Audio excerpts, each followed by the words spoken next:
শাকিব খানের প্রিয়তমা এবং শাকিব খানের রাজকুমার এই দুইটা সিনেমার পর যে সিনেমাটার জন্য মানুষ সবচেয়ে বেশি অপেক্ষায় ছিল সেটা হচ্ছে দরদ।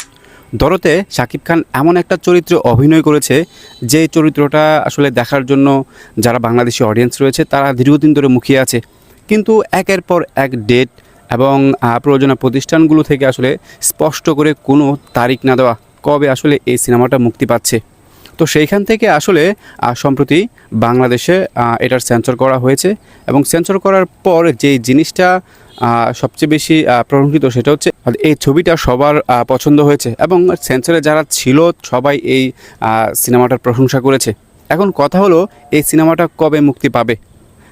পরিচালক অনন্য মামুন তার ফেসবুক মাধ্যমে একটা পোস্ট দিয়েছেন এবং লিখেছেন যে খুব তাড়াতাড়ি আসলে শাকিব খানের সাথে আলোচনা করে এই সিনেমাটা কবে মুক্তি দেওয়া যায় এই বিষয়ে তারা সিদ্ধান্ত নেবে।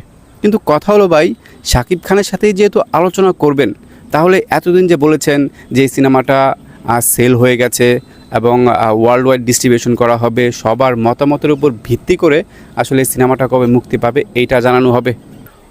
পরিচালক অনন্য মামুন এক এক সময় এক এক ধরনের কথা বলে আসলে অনেকটা বিভ্রান্তি সৃষ্টি করে দিয়েছে এই দরদ সিনেমা দিয়ে।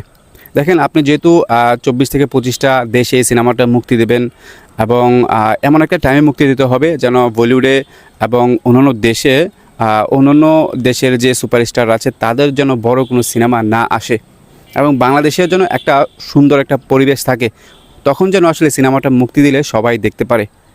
তো সেইখান থেকে শাকিব খানের সাথে যেহেতু পরিচালক অনন্য মামুন বলেছে যে খুব তাড়াতাড়ি আলোচনা করে একটা ডেট জানানো হবে, আশা করি খুব তাড়াতাড়ি একটা ডেট দেওয়া হবে। দেখেন, দরদ সিনেমার জন্য দরদ সিনেমার টিজার যারা দেখেছে খুবই প্রশংসা করেছে যে এমন শাকিব খানের কেরিয়ারে এখনও পর্যন্ত যে যতগুলো সিনেমা করেছে, প্রায় 250 থেকে 300 সিনেমা করেছে, ততগুলো সিনেমার মধ্যে শাকিব খান এমন ক্যারেক্টারে অভিনয় করেনি। ব্যাপারটা খুবই ইন্টারেস্টিং যে এমন একটা ক্যারেক্টারে শাকিব খানকে দেখতে পাবে বাংলাদেশের মানুষ এবং যারা শাকিবিয়ান রয়েছে তারা তো মুখিয়ে আছে কখন আসলে এই দরদ সিনেমাটা হলে তারা দেখতে পাবে। তো দরদের আপডেটটা জেনে কেমন লাগলো অবশ্যই কমেন্টস করে জানাবেন। ধন্যবাদ সবাইকে।